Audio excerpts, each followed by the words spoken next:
y el capítulo 43. Santo.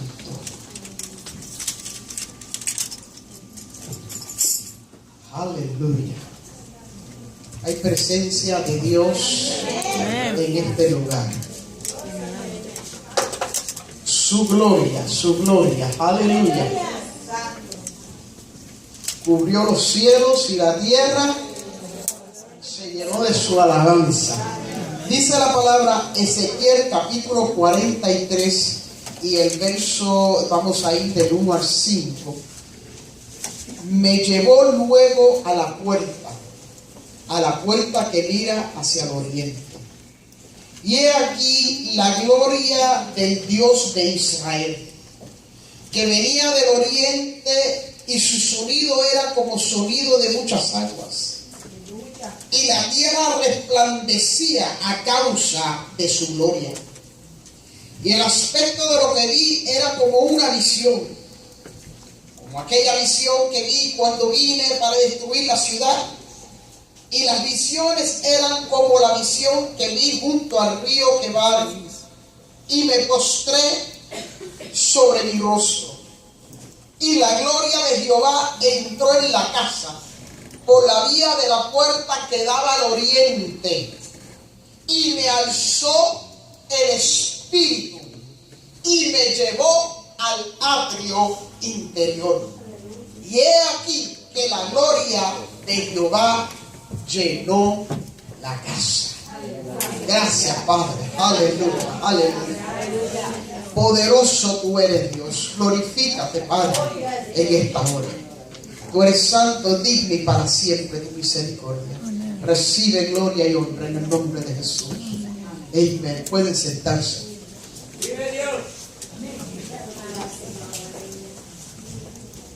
El tema de esta retiro en esta semana es equipadas para ver su gloria. En el día del viernes hablamos de lo que significa ser equipado. Equipadas, hermanos, en su origen, su palabra original griega significa de poder perfeccionar, ¿okay? De poder hacer algo perfecto, ¿okay? De preparar, perfeccionar y proseguir.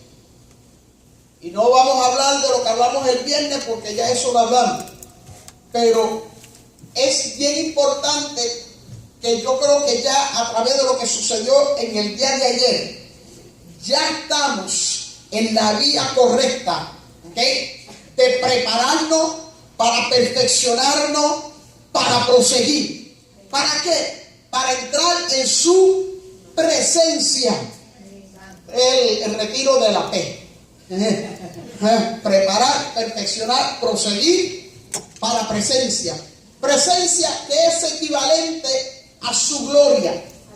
Y ahora queremos hablar sobre una gloria restauradora. Lo que hace la gloria de Dios, lo que hace la presencia de Dios cuando llega a nuestra vida. Si vemos el texto que hemos considerado en esta tarde en el libro de Ezequiel, Ezequiel siendo profeta y sacerdote, Ezequiel siendo aquella persona que estaba en Israel cuando Nabucodonosor vino a buscar el pueblo cautivo. No vamos a entrar en toda la historia de Israel, pero ya el pueblo del norte, las 10 tribus del norte, habían sido conquistadas hacían años anterior por Asiria, pero ahora las 2 tribus del sur, que Dios estaba dándole tiempo para arrepentimiento, amén, tiempo de misericordia, y Dios levanta profetas como levantó a Jeremías, como levantó a Ezequiel, como levantó a Daniel, para que el pueblo no cayese en el mismo cautiverio que ya los del norte habían caído. Mas sin embargo, como fue escrito en el libro de Jeremías: paraos en la senda antigua y preguntar por el buen camino. Mas el pueblo dijo: no andaremos, no iremos. No estaban interesados. Y por causa de esa desobediencia, ahora viene Nabucodonosor y busca a Daniel, busca a los niños hebreos, busca a la gente de Israel y se los lleva de Israel hacia Babilonia, que es lo que conocemos hoy como Irán e Irak. Estamos hablando de algo verídico, mi hermano. No estamos hablando de cuentos de hadas. No estamos hablando de un cuentito que le hacemos a los niños. Estamos hablando de algo que sucedió. Amén.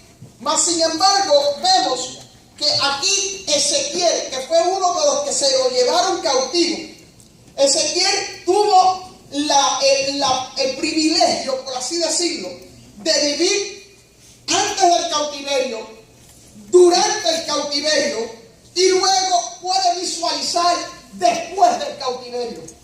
Era un profeta de Dios, era un sacerdote. Y ahora vemos, mi hermano, que él cae en cautiverio, llega hasta el lugar un poquito sur de Babilonia, ahí donde está el río Éufrates. Se cree que en ese valle quedaba el río Quebar. Y estando ahí en el río, por eso es que el salmista escribe: ¿cómo podré cantar cántico nuevo en tierra extraña? Aleluya. Ahí era donde se encontraba el pueblo de Israel, donde la gente le decía: canten, canten, canten como antes cantaban. Aleluya. Y un poquito difícil, mi hermano, cantar en la prueba. Es un poquito difícil cantar en el dolor. Es un poquito difícil cantar cuando tantas cosas están sucediendo. Pero una cosa sí yo sé, que si tú levantas tus manos al cielo y comienzas a adorar la gloria de Dios, algo va a suceder.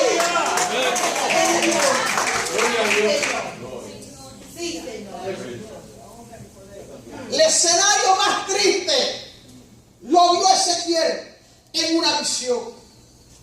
Y vemos que en el capítulo 3 del libro de Ezequiel dice en el versículo número 12: y me levantó el espíritu y oí detrás de mí una voz de gran estruendo que decía: bendita sea la gloria de Jehová desde su lugar. Y oí también el sonido de las alas y de los seres vivientes que se juntaban la una con la otra, y el sonido de las ruedas delante de ellos, y el sonido de gran estruendo. Me levantó pues el espíritu y me tomó, y fui en amargura, en la indignación de mi espíritu, pero la mano de Jehová era fuerte sobre mí. ¿Por qué se sentía de esta forma Ezequiel? Porque Ezequiel estaba visualizando lo que luego lo describe en el capítulo 10. Cuando la gloria de Jehová se aparta del templo. Aleluya. Cosa horrenda, mi hermano, es estar en un lugar donde no está la presencia de Dios. Aleluya. Y ahora Ezequiel puede visualizar cuando el templo en su espíritu, mi hermano, ¿okay?, puede visualizar el templo de Jehová había sido destrozado. Pero el templo no son las cuatro paredes. Y él vio cuando la gloria de Dios se apartó de aquel lugar. Y por eso estaba en indignación, y por eso se postraba, y por eso lloraba. ¿Dónde está la gloria? Yo no sé, mi hermano, si a ti te hace falta la gloria de Dios. Pero yo no puedo vivir sin el fuego de Jehová. Yo no puedo vivir sin la gloria del Señor. Oh, aleluya. Y ahora, mi hermano, vemos que él se postra sobre su rostro y él anhela ese día cuando retorne la gloria de Dios otra vez. Se cree que había pasado aproximadamente como 25 años Ezequiel estando en este lugar, allá en el río Quebar, en esta área de Babilonia, con los cautivos, ya no era igual, ya no era lo mismo, pero había un anhelo en su corazón, había un deseo en su corazón. Él vivía bajo la esperanza que algún día yo voy a volver a ver su gloria. Y ahora, mi hermano, aleluya, estamos y nos trasladamos para el capítulo 43 del libro de Ezequiel. Es un libro muy profético, hermano, porque el libro de Ezequiel habla de lo que estaba sucediendo en esos momentos que estamos hablando de por lo menos como el año 585 antes de Cristo. ¿Okay? Más sin embargo, y cuando dentro de la historia el pueblo de Dios cayó cautiverio por 70 años por Babilonia, ¿okay? Es una situación verídica, ¿okay? Pero también es una profecía de las cosas que iban a acontecer luego. Aleluya. Y esas profecías, mi hermano, todavía no se han cumplido. Algunas se han cumplido, pero otras todavía están por cumplirse. Y ahora todavía estando en aquel lugar, Dios le da otra visión después de 25 años. Aleluya. Y esa visión que le da es el retorno de la gloria de Dios. A pesar que todavía físicamente el templo estaba destrozado. Físicamente todavía no se había levantado las murallas, todavía no se había levantado la ciudad.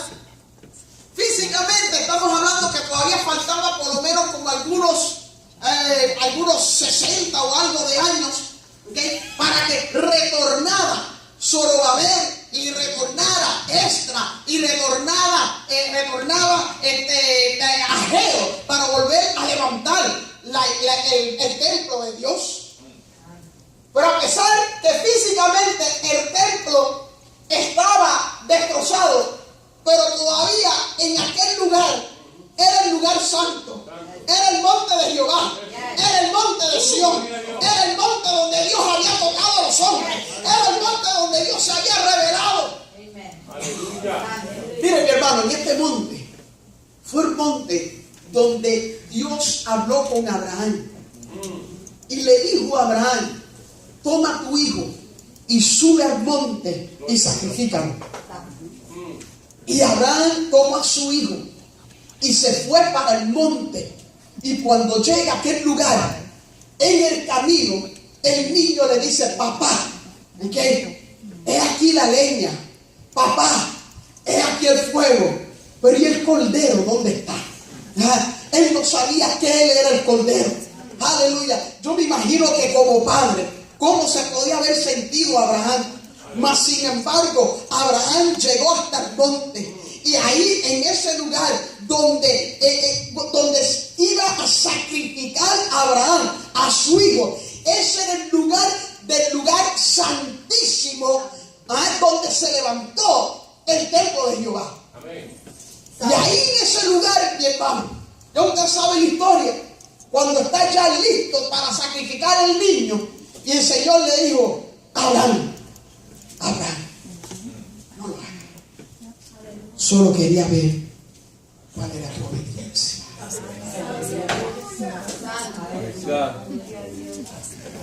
Déjame explicarle un poquito sobre el templo. El templo que se levantó en aquel lugar, que el primer templo fue lo que conocemos como el templo de Salomón. El templo de Salomón, ¿okay? Fue un lugar, fue un templo donde se dividía en diferentes partes. Aquellos que han podido visitar the Holy Land, que hay réplica de lo que es el templo de Salomón. Ahora, no voy a entrar en todos los detalles, hermano, pero había un patio exterior, había un patio interior, y solamente ciertas personas eran permitidos, ¿okay? La gente podía estar en el patio exterior, pero en el patio interior ¿okay? Solamente iban entrando los sacerdotes.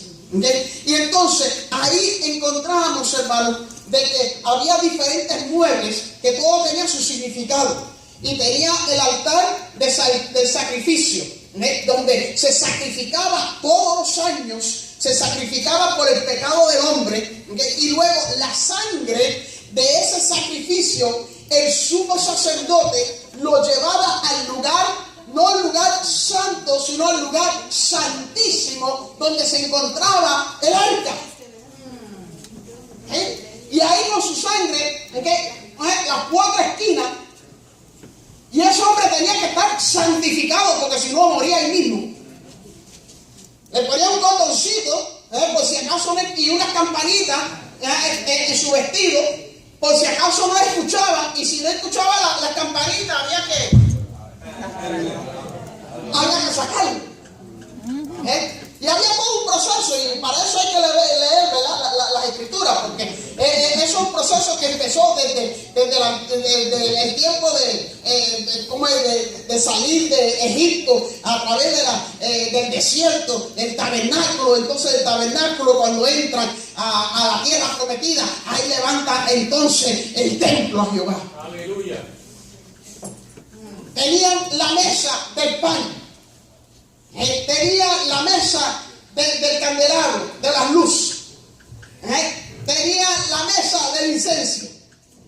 Y todo tenía todo un significado, hermano. Pero cada una de estas cosas que había, algunos en el patio interior, otros en el lugar santo y en el lugar santísimo, cada uno de esos inmuebles tenía el significado de Cristo. Pero ahora que el templo está destrozado, ahora lo que está viendo Ezequiel no fue ese primer templo de Salomón. Él está mirando otro templo. Él está mirando lo que llamamos el templo del milenio. Ni tan siquiera el segundo templo, que se iba a levantar unos años después, con Esdras y con Zorobabel y con Ageo. Él está mirando el templo que todavía no se ha levantado. Todavía físicamente, en este lugar, lo que queda es la pared occidental, lo que le llaman the Western Wall, the Wailing Wall. Esa es la única pared que queda. Esa pared, mi hermano, es la pared de la parte de atrás del altar, del lugar santísimo. Esa es la única pared que todavía está en pies. Y cuando tú llegas a ese lugar, hermano, ahí no puede entrar gente con manguillo, ahí no puede entrar gente con short. No importa de qué religión tú seas. ¿Okay? Ahí tú no puedes andar como que si saliste de la playa. No. Ahí tú tienes que ir decente. Y los hombres le dan un gorrito, aunque es de papel, pero le dan un gorrito. Y los hombres van para aquella esquina. Y las mujeres vienen para esta esquina.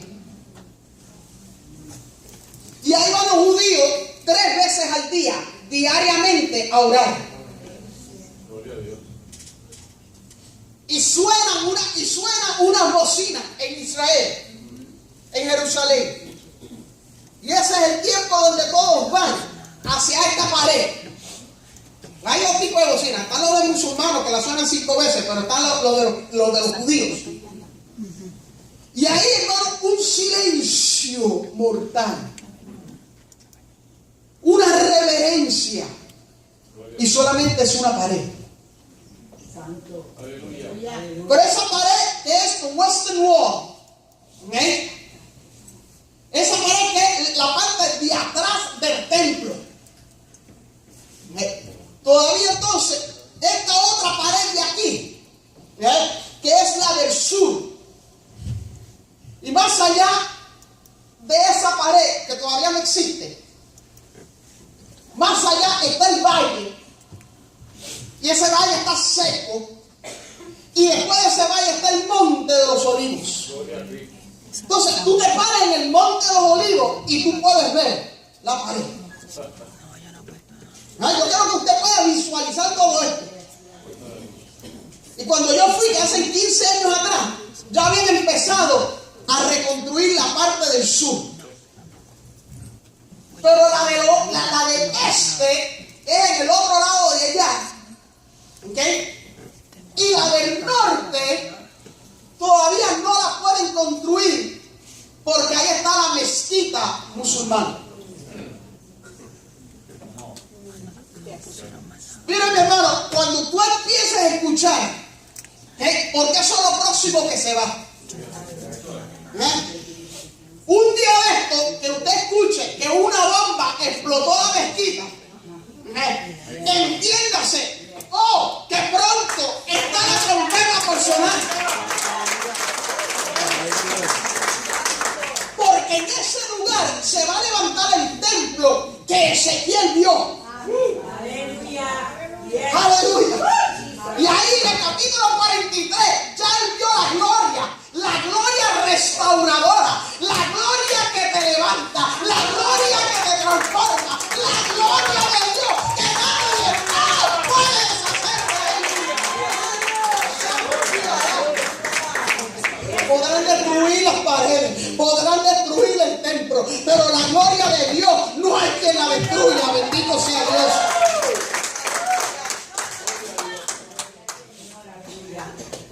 Y ahora este templo que él ve no tiene un mueble.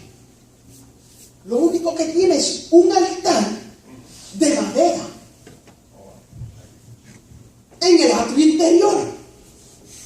Y usted dice, pero un altar de madera. En el momento que yo pongo un sacrificio ahí, se quema el sacrificio, el altar y todo. Como un buen boricua, ¿verdad? Y todo.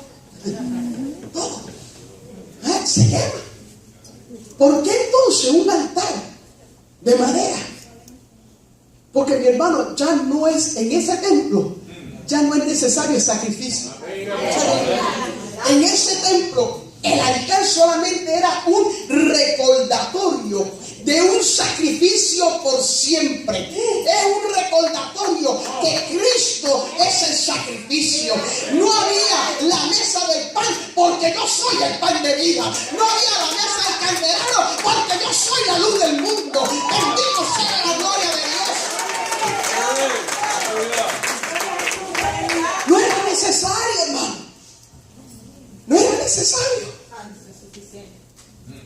En el templo de Salomón, en el lugar santísimo, que era donde se encontraba el arca, que solamente el sumo sacerdote podía entrar, había entonces un velo que separaba el lugar santísimo del lugar santo.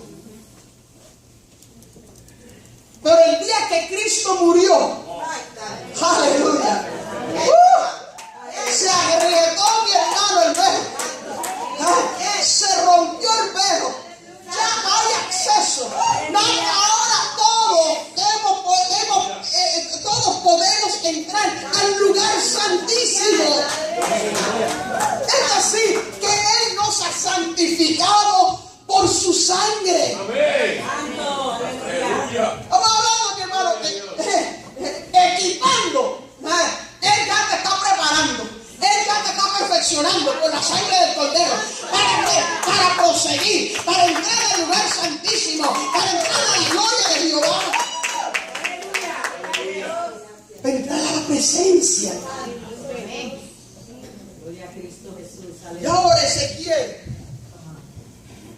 Usted sabe que yo no necesito micrófono, ¿verdad? Porque en la iglesia donde yo pastoreaba no me permitía micrófono. Y yo aprendí a hablar. Por eso es que hablo duro. Pero déjeme decirle, hermano, que ahora Ezequiel, estando en cautiverio,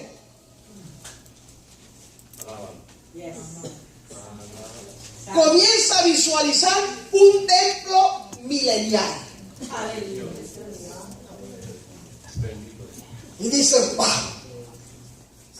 Y dice dice que de momento me llevó luego a la puerta que mira hacia el oriente. Y he aquí la gloria de Dios que venía del oriente, y su sonido era como un sonido de muchas aguas. La tierra resplandecía a causa de su gloria.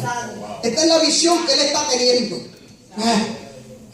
Transpórtate ahora al capítulo 47 y 48 de Ezequiel. Dice la escritura, mi hermano, que del templo, vamos a situarnos, Monte de los Olivos, el valle corre